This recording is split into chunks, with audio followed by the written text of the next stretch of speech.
नमस्कार, मैं हूं प्रशांत गुप्ता। आप देख रहे हैं वी टीवी।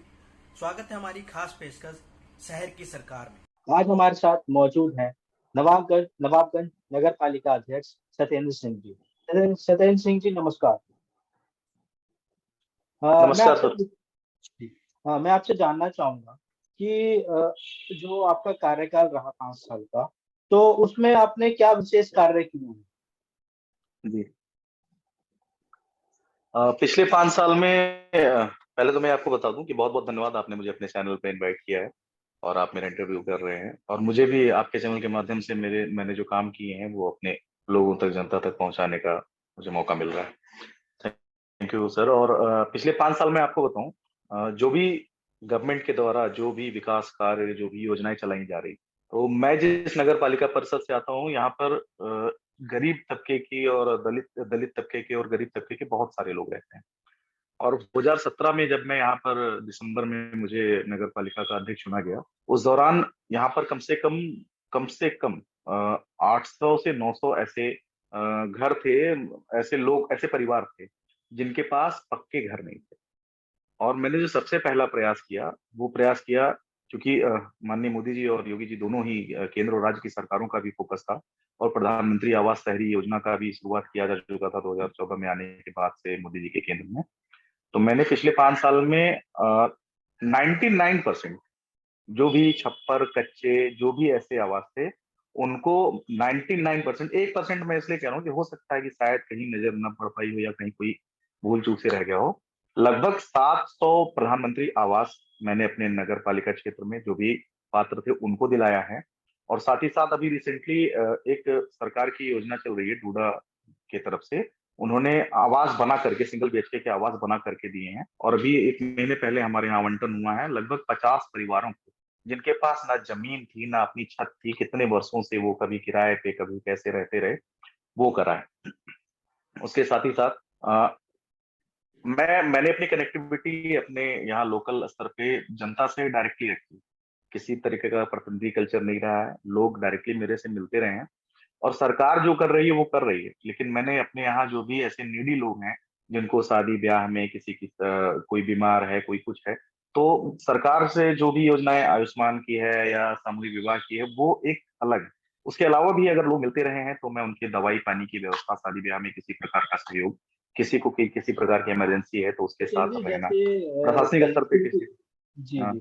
वो कनेक्टिविटी की बात आती है तो जी, केंद्र सरकार की एक योजना थी कि 20 नवंबर तक पूरे देश के अंदर जो सड़कें हैं वो गड्ढा मुक्त होंगी। उस पे आपने क्या काम हुँ। किया है बताएंगे ज़रा जी, आप? जी, जी।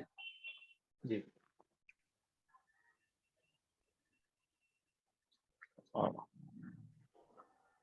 अब हमारे क्षेत्र में देखिए, एक तो हम लोग जहाँ रहते हैं, वो जो जो है थोड़ा-सा बाढ़ से थोड़ा कवर करता है। हमारे क्षेत्र हाँ, के अगल-बगल प्रभावित बाढ़ एरिया भी है, बाढ़ आती है, के फिर बरसात के प्रभावित मौसम एरिया। में सड़कें कुछ ना कुछ खराब। हाँ, बाढ़ बाढ़ से प्रभावित क्षेत्र है हमारा।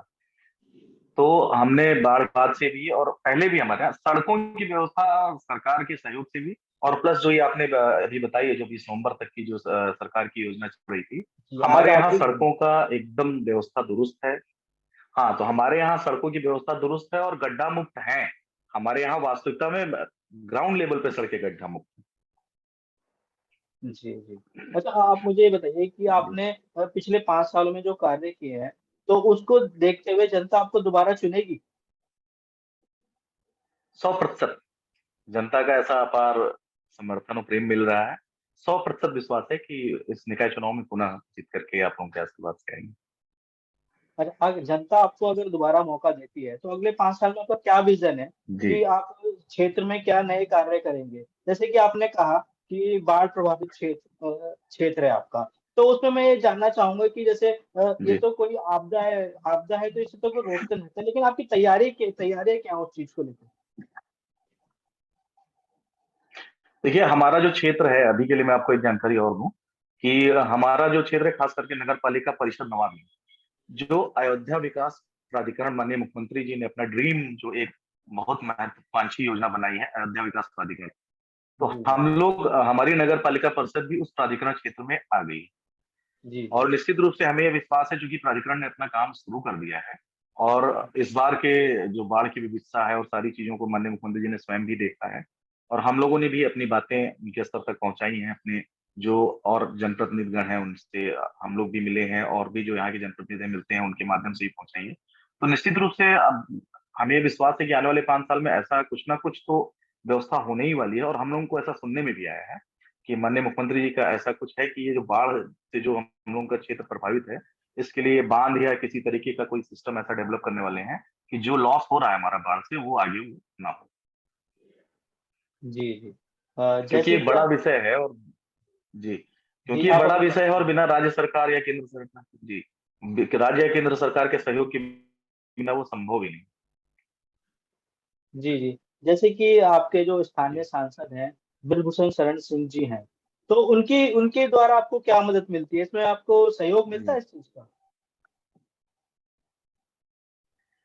माननीय सांसद जी का 100% सहयोग मिलता है और जो भी विकास कार्य हम लोग यहाँ पर करा पा रहे हैं और जिनकी भी स्वीकृति शासन स्तर से या कहीं भी जहाँ आवश्यकता होती है, सांसद जी के द्वारा पूर्ण सहयोग होता है।